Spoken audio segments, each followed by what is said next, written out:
Hello, তোমরা সবাই আমার পালিয়ে যাওয়ার গল্পটা, যেটা রানঅ্যাওয়ে ব্রাইড বলে ব্লগটা দিয়েছিলাম, ওটা তো আমি একদিনে মানে অনেক কিছু দিয়ে দিয়েছি, অনেক তাড়াহুড়ো করে গল্পটা বেসিক্যালি শেষ করতে চেয়েছি। তো আমি প্রথমে ভেবেছিলাম তোমরা হয়তো একটু বোর হবে, সেই জন্য আমি অত ডিটেলিংয়ে যাইনি, একটা ছোট জাস্ট ওভারঅল একটা বলেছিলাম।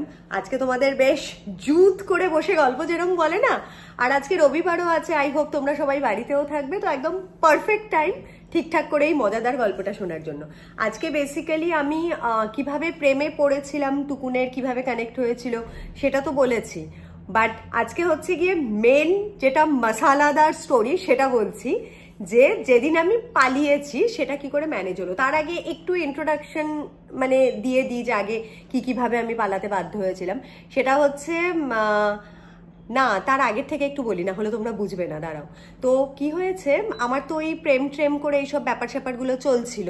তো একদিন তো তোমাদের ওটা বলেছি যে টিউশন পড়তে গিয়ে ব্যাগের মধ্যে করেছিলাম কি, মানে টুকুনের সাথে যখন নাকি চিঠিতে কথাবার্তা চলছিল, তখন আমাদের বাড়ি থেকে অলরেডি পাত্র দেখা শুরু হয়ে গেছে, আমাকে অন্য জায়গায় বিয়ে দিয়ে দেবে, আমাকে ঘর লক ফক করে দিয়েছে। ওগুলো তো তোমরা সব জানো, যারা দেখোনি তারা প্লিজ আমার রানঅ্যাওয়ে ব্রাইড বলে আমি একটা ব্লগ এর আগে করেছি, ওটা দেখো, তাহলে এটা কন্টিনিউয়েশনটা বুঝতে পারবে। তো হ্যাঁ, মেন কথায় আসা যাক। সেটা হচ্ছে আমি ইংলিশ অনার্স পড়তাম বারাসাত গভর্নমেন্ট কলেজে, তো তখন আমার ফার্স্ট ইয়ার ছিল। শনিবার বা রবিবার করে স্যার কোচিং পড়াতো। তো আমার বাড়ি যে কাজের মেয়েটা ছিল পুষ্প, ওকেই টাকা দিয়ে ফিট করেছিল আমার বর। হ্যাঁ, তো সেই দিনই আমার যাওয়ার কথা ছিল। এবার রেজিস্ট্রি ম্যারেজ করতে গেলে কি হয়, মানে আগের থেকে তো পেপার জমা পড়ে থাকে, তার 1 মাস অবধি বোধহয় কোর্টে সার্কুলেট হয়, এরকম কিছু রুলস আছে, আমার ডিটেলস অত জানা নেই। তো 1 মাস সার্কুলেট হয় যে এই দুজন বিয়ে করতে চলেছে, কারো যদি কোনো অবজেকশন থাকে তাইলে তারা জানাতে পারে। তো সেই জন্য আমার বর কি করেছে, আমার বরের একটা বন্ধু ছিল, বাচপান কা ইয়ার যেরম বলে, তার বাবা ছিল বারাসাত কোর্টের কোনো রেজিস্টার অফিসার, তার জন্য তার বাড়িতে রেজিস্টার বুকটা রাখা থাকতো। বাড়ি ছিল আমার এখনো মনে আছে, হৃদয়পুর স্টেশনের ওখানে ওই বন্ধুটার বাড়ি ছিল, আমার নাম মনে নেই। তো আমি তো তারপর টিউশনে আমার মা আর কাজের মাসি দুজনেই যেত ছাড়তে, পাড়ার মধ্যেই হেঁটেই গেছি। আর সেদিন মায়ের একটা শাড়ি ব্যাগের মধ্যে ঢুকিয়ে নিয়ে গেছি, যেহেতু বিয়ে করতে যাচ্ছি তার জন্য একটু শাড়ি টাড়ি পরে যাবো আর কি, মানে যা হয় ওই বয়সে খুব শাড়ি ফাড়ি পরতে একটুখানি শখ ছিল। তো ব্যাগের মধ্যে শাড়ি ঢুকিয়েছি আর একটা হিল জুতো ঢুকিয়েছি। তো ঢুকিয়ে টিউশনে পড়তে গেছি। মারা কি করতো, এই টিউশনের দরজা অবধি নামিয়ে দিয়েছে। এবার স্যার তো প্রথমে ওই বাড়ির যেরম হয়, প্রথমে ব্যালকানির ভেতরে ঢুকিয়ে দিয়েছে, তারপরে স্যার দরজা বন্ধ করে ঘরের ভেতরে পড়াচ্ছে। তো আমি ব্যালকানি অবধি ঢুকেছি মাদের সামনে, তারপর মারা চলে গেছে, ভেবেছে মেয়েকে তো ঢুকিয়েই দিয়েছে। তো মা চলে গেছে, সকালবেলা ব্যস্ততার মধ্যে কাজকর্ম থাকে, মা ওরও তো ইয়ে করেনি, গায়ে মাখায়নি। আমি ওই বারান্দায় ঢুকে কিছুক্ষণ ওয়েট করে উঁকি মেরে দেখেছি যে মারা চলে গেছে। তারপরে ওই টিউশন থেকে হেঁটে কিছুটা রিক্সা স্ট্যান্ড অবধি এসেছি। এসে বরের সাথে আগেই কথা ছিল যে ও হৃদয়পুর স্টেশনে দাঁড়িয়ে থাকবে অমুক সময়। আমি রিক্সা নিয়ে হৃদয়পুর স্টেশনে গেছি, স্টেশন থেকে নেমে দেখছি আমার বর এরকম ভ্যাবলার মতন দাঁড়িয়ে আছে, হাতে একগুচ্ছ গোলাপ নিয়ে।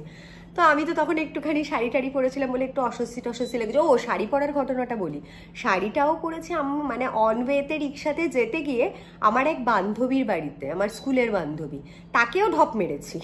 মুনমুন বলে আমার একটা বান্ধবী ছিল, তার বাড়িতে সকালবেলা গেছি, মানে টিউশন থাকতো তোমার 7:30 না 8টা থেকে সকালবেলা।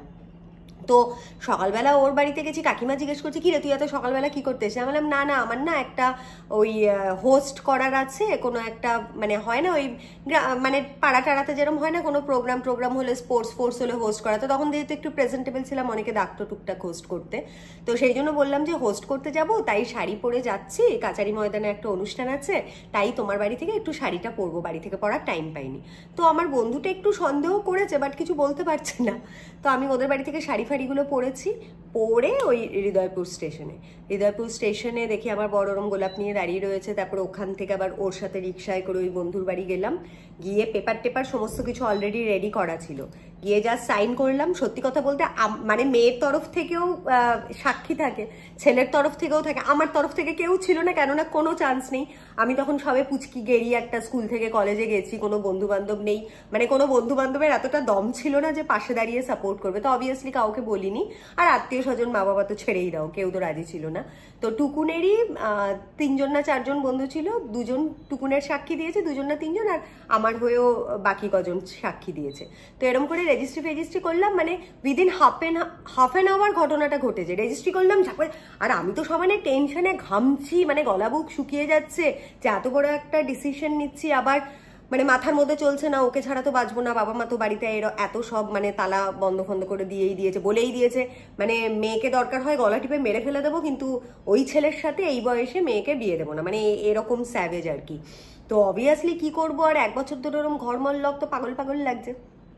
সরি আমি ভুল বলছি, 1 বছর ধরে ঘরটার লক না, এখনো লক হয়নি, এর পরে ঘটনাটা হবে আর কি, মানে রেজিস্ট্রিটা যখন জানতে পারবে। তো তখন রেজিস্ট্রি করে এবার মাথার মধ্যে রয়েছে যে আমি রেজিস্ট্রিটা করে কোনো রকমে আমি আমার অনার্সের গ্র্যাজুয়েশনটা কমপ্লিট করব, ইংলিশ অনার্সটা কমপ্লিট করলে তখন মাথায় ছোট ছোট বুদ্ধি যে অনার্স কমপ্লিট করলে বাবা মা যদি বিয়ে নাও দেয় তাহলে বাড়ি থেকে বেরিয়ে যাব, বেরিয়ে গিয়ে আমার বর যেরকম চাকরি করছে আমিও একটা চাকরি করবো, দুজনে বেশ নুন ভাত খাবো, জানালা খোলা দিয়ে হাওয়া হবে, রবীন্দ্রসঙ্গীত শুনবো, প্রেম করব, বিয়ে করব, বাচ্চা কাচ্চা হবে। উফ কি স্বপ্ন, মানে পুরোটাই কালারফুল, লাল নীল হলুদ সবুজ বেগুনি, কি কালার নেই সেই প্রেমে। তো একদম মানে পিওর লাভ যেটা বলে, আন্ধাধুন প্রেম। তো এরকম ভেবে রেজিস্ট্রি করে তারপরে শোনো না মজার কথা, 8 ঘন্টায় রেজিস্ট্রি করলাম, আমার বর আমার কপালে একটা কিস করলো, তারপরে টাটা বাই বাই করে আমাকে আবার রিক্সায় তুলে দিল, ওর বন্ধুদের সাথে মদফত খেতে চলে গেল। হ্যাঁ, যে বিয়ে করে নিয়েছে, ওর খুব ফুর্তি, অঙ্কের মেয়েকে বিয়ে করে নিয়েছি, আর আমি খুব একটা থরহরি কম্পা মন নিয়ে, মনে একটা ভীষণ satisfaction, at the same time মারাত্মক ভয়। তারপরে টুকুন বলেছিল কেউ জানতে পারবে না, চুপচাপ রেজিস্ট্রিটা করে রাখলাম যাতে নাকি তোমার বাবা তোমাকে অন্য জায়গায় বিয়ে না দিতে পারে, কেননা অলরেডি বললাম না বাড়ি থেকে ওরকম দেখাশোনা চলছিল, জবের থেকে ওরা জানতে পেরেছে মেয়ে প্রেম করেছে, কিন্তু আমার বাবা মা বুঝতে পারেনি যে আমি এত বড় একটা স্টেপ নেব, মানে ওদেরকে না জিজ্ঞেস করে এরকম ইয়ে করবো, ভেবেছে যে মানে এত ছোট শহর সব জানাজানি হয়ে যাবে, তো মেয়ের বোধহয় অত সাহস হবে না। তো পুরোটাই আমার বরের বুদ্ধিই ছিল, যদিও না হলে আমি একা এতটা করতে পারতাম না। তো তারপরে রেজিস্ট্রি করে বাড়ি চলে এলাম। এবার বাড়ি চলে আসার পরে সামহাউ কি করে যেন বাড়িতে এরকম মাঝে মধ্যেই ফোনে টোনে কথা বলতে গিয়ে না কি করতে গিয়ে খুব চেঁচামেচি হচ্ছে একদিন। তো আমাকে ওরা খুব মানে মারধরও খেয়েছি, আচ্ছা মতো চুলের ঝুটি ধরে বেশ দিয়েছে আচ্ছা করে। তো সেদিন কি করেছি আমার আর সহ্য হয়নি, আমি ওই যে আমার এই ব্লগটাতে সেদিন দেখালাম না আমার বাপের বাড়ির এরিয়াটা, যে আমার বাপের বাড়ি আর শ্বশুর বাড়ির মাঝখানে শুধু একটা পাঁচিলের ব্যবধান, তো ওটাই তোমাদেরকে বলছিলাম যে এই গল্পটা কন্টিনিউ করব বলে। তো একদিন সন্ধ্যাবেলা মানে ওরা সবাই দেখছে কি আমার বাড়িতে আমার 5 মামা মাসি মেশো সবাই চলে এসছে, হ্যাঁ এসে একটা সভা বসেছে। আমি আমার বেডরুমের ওখান থেকে মানে দরজা বন্ধ করে কান পেতে শুনছি, আড়ি পেতে, যে কি হচ্ছে কনভারসেশন, জগা খিচুড়ি। ওরা মানে বিশাল একটা সিরিয়াস ইয়ে হয়ে গেছে যে মেয়েকে হয় অন্য জায়গায় পাচার করে দিতে হবে বিদেশে, না হলে অন্য জায়গায় বিয়ে দিয়ে দিতে হবে, একে বাইরে বার করা যাবে না, এ পাগলামো শুরু করে দিয়েছে, ওই ছেলেকে বিয়ে করবে, মানে এর মাথা খারাপ হয়ে গেছে, গন কেস। আমি না ভয়ের চোটে, ভগবান জানে কোথা থেকে এত সাহস এসছে, মানে আমার বেডরুমের পাশে হল রুমটা, তোমাদের সেদিন দেখিয়েছি আমার ঘরের পুরো ভিউ, তো হল রুমটা আমি সবার সামনে দিয়ে বেডরুমের দরজাটা খুললাম, খুলে হল রুমে সবার সামনে দিয়ে এক নিঃশ্বাসে সিঁড়ি, আমাদের বাড়ি 5 তলার, ওপর থেকে পুরো দৌড়তে এক দৌড়ে, মানে আমি জানি কোনো একটা জায়গায় যদি কেউ খবর পেয়ে যায়, প্রত্যেকটা মানে তলাতেই কর্মচারী আছে, হোটেলের কর্মচারীরা, নিচে ম্যানেজার কাকু বসে আছে, মানে কেউ একজন জানতে পারলেই তালা ফালা দিয়ে আমাকে গেট ফেট আটকে দেবে। আমি রুদ্ধশ্বাসে দৌড়ে আমাদের হোটেলের পেছনে, এখন যেটা বড় বিল্ডিং গুলো হচ্ছে, তখন বিল্ডিং ছিল না, তখন এমনি জমি ছিল, জমির পেছনে ওই পাশে পাঁচিলটা ছিল, তো আমি এক দৌড়ে ওই মানে তখন একটু জলা জমি টাইপের ছিল, ওখান দিয়ে দৌড়ে পাঁচিল, আমার তো হাইট কম, মাত্র 5 ফুট, আমি পাঁচিলে এরকম করে বাঁচার জন্য এরকম করে লাফাচ্ছি, আর পেছনে মারা তখন ওখান থেকে বুঝতে পেরে গেছে, এই পালালো ধর, এই ওপর থেকে মা ফোন করছে, এই ওকে ধরো, মেয়ে পালাইছে করে বাবুকে চিৎকার করছে, নিচে কর্মচারীরাও আমার পেছনে পালাচ্ছে, ওদেরকে আমি দেখতে পাচ্ছি অত দূরে আছে, আর আমি পাঁচিলে মানে সেই আবলা খাবলা, হাত পা পুরো ছুলে গেছে, 2বার 3বার অ্যাটেম্প নিয়েও ডিলকি পেরেও উঠতে পারছি না পাঁচিলের ওপর, পাঁচিলের হাইট এত বড়, কোন রকমই এবড়ো খেবড়ো, মানে বলে না মানে ইস্পার নাইলে উস্পার, মানে তখন আমার এরকম মরণাপন্ন অবস্থা ছিল। তো খামচে খুমচে উঠে পাঁচিল টপকেই শ্বশুরবাড়ির পাড়া কমপ্লেক্স, মানে গভর্নমেন্ট কমপ্লেক্সে থাকতো ওরা, তো ওখানে ঢুকে গেলে পরে আমি জানি আমি সেফ, কেননা ওখানে আমার প্রচুর, আমার টুকুনের প্রেমের প্রচুর সাপোর্টার ছিল, সবাই চাইতো যে বিয়ে হয়ে যাক, শুধু আমার বাড়ির লোকজনই চাইতো না। তো এক দৌড়ে টুকুনদের কোয়ার্টার ছিল 3 তলায়, ওখানেও দৌড়ে 3 তলায় উঠেছি। আর সেদিন দুর্ভাগ্যক্রমে আমার বর ছিল অফিসে, আমার বর যেহেতু আমার থেকে 11 বছরের বড়, অলরেডি ও তখন মানে একটা MNC-তে জব করছে, তো ও তো জানে না যে এরকম হঠাৎ করে এরকম একটা আননেসেসারি এরকম একটা সিচুয়েশন হবে। তো আমি কি করেছি, আমি দৌড়ে ওদের বাড়ি চলে গেছি। তখন আমার শ্বশুর শাশুড়ি বাড়িতে রয়েছে। ওরা না আমাকে দেখে ওরাও ভয় পেয়ে গেছে, বলে কি এখন কি হবে তাইলে। কিন্তু আমার শ্বশুর খুব মজার মানুষ ছিল, আর বলছে হ্যাঁ বেশ হয়েছে, পালিয়ে চলে এসছে, তোমার আর যেতে হবে না। আমি বললাম কি না, তারপরে যা হয়েছে ভাই, মানে পুরো বাংলা সিনেমা ফেল হয়ে যাবে। আমার গল্প যদি কোনো ডিরেক্টররা শুনতে পায়, এটা নিয়েও গল্প হয়ে যাবে। মানে সেটা হচ্ছে, আমি তো ঢুকেছি, এবার ওদের পুরো বিল্ডিং এর হাউসিং এর সবাই মোটামুটি গভর্নমেন্ট অফিসার, মোটামুটি কি সবাই মানে গেজেটেড গভর্নমেন্ট অফিসার, কেননা ওটা পুরো গভর্নমেন্ট কোয়ার্টারই ছিল। কেউ কোর্টের লয়ার, কেউ কোনো ইনকাম ট্যাক্সের অফিসার, কেউ কর্পোরেশনে জব করে। তো সবাই বড় বড় মানে অফিসার, আর আমার শ্বশুরও গভর্নমেন্ট অফিসার ছিল সেন্ট্রাল গভর্নমেন্টের। তো অবভিয়াসলি সবার একটা হিউজ সাপোর্ট পেয়েছে। সবাই মিলে একসাথে দেখলাম ওদের বাড়িতেও এসে গোল মিটিং করছে যে মেয়েকে কি করে আটকে রাখা যায় বা এই সিচুয়েশনে কি করা যায়, এরম পালিয়ে চলেছে। ওরা একটু ভয়ও পাচ্ছে, কেননা আমার বাবাও বেশ পাওয়ারফুল ছিল। তোমরা ভাবতে পারবে না, উইদিন 15 to 20 মিনিট আমি শ্বশুরবাড়িতে ঢুকেছি, তারপর ফুল ক্রাউড এসছে। হ্যাঁ, আমার বাবার যত বন্ধু বান্ধব ছিল, যত কন্ট্যাক্ট, নেতা মেতা কুচখাচ ওখানকার ছিল, লোকাল লোকজন পুরো। আমাদের হোটেলে তখন অ্যাপ্রক্স 25-30 জন কর্মচারী হোল টাইম থাকতো। এখন তো বাবার অবস্থা একটু মানে আমি বলবো পরে কি হয়েছে, তো সেই জন্য এখন অত কর্মচারী নেই। তো তখন আমাদের 25-30 জন কর্মচারী হোল টাইম থাকতো। তো তাদের পুরো গ্যাং, ওরা না নিচে এসে, আমি 3 তলায় আর ব্যালকানিতে গ্রিল নেই, তো আমি এরকম করে একটুখানি উকি মেরে দেখছি কি নিচে পুরো টিম দাঁড়িয়ে গেছে আমাকে নিয়ে আসার জন্য। আর নিচ থেকে আমার মা বাবা সবাই চিৎকার করছে, নেমে আয় বলছি। ও আমার শ্বশুর শাশুড়িকে উল্টোপাল্টা কথা বলে বলছে আমার মেয়েকে আটকে রেখেছেন, বের করে দিন। মানে যেরকম হয়, মেয়ের মারা ভাবে যে ছেলের বাবা মা দোষী, আর ছেলের বাবা মা ভাবছে যে আমাদের কি দোষ, ছেলে মেয়ে প্রেম করেছে। মানে দুদিক থেকেই ঠিক বস, এগুলো নিয়ে কোনো জাজমেন্ট হয় না হ্যাঁ প্রেমের ব্যাপারে। তো সেই নিয়ে তো মারপিট, মানে নিচ থেকে দেখছি কি আমার বাড়ির লোকজন, আমাদের তো হোটেল, নিচে অনেক মদের বোতল ফোতল থাকতো হ্যাঁ রাখা, ওগুলো নিয়ে ছুঁড়ে মারছে 3 তলার বিল্ডিং এ। মানে কি ক্যাওয়াটিক সিচুয়েশন।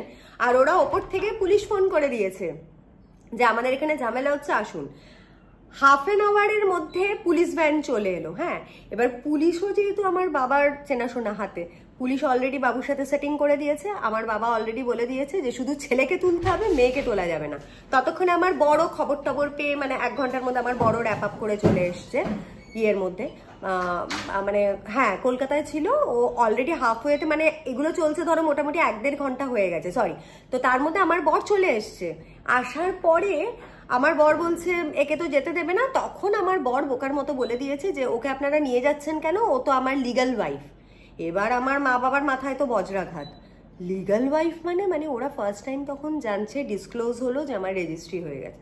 আমার বাবার তো বেচারা মানে প্রেশার হাই হয়ে গেছে, খুব কষ্ট পেয়েছে। অবভিয়াসলি যে কোনো বাবা মাই শখ হবে, আমি সেটা ওদের দোষ দিচ্ছি না। বাট আমারও তখন ওরমই পাগল পাগল অবস্থা, মানে প্রেমের নাম কি বলবো আর কি, মানে প্রেমের লোক অনেক কিছুই করতে পারে।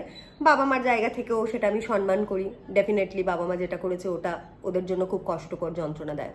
এখন আমি নিজে মা হয়েছি, ডেফিনেটলি আমি বুঝবো সেটা, বাট তখন তো বুঝিনি। তো তখন সিচুয়েশনই এমন হয়েছিল। তো ওরকম ওরা ইয়ে করছে। এবার পুলিশে এসে জিজ্ঞেস করছে, পুলিশ দেখছে কি আমাকে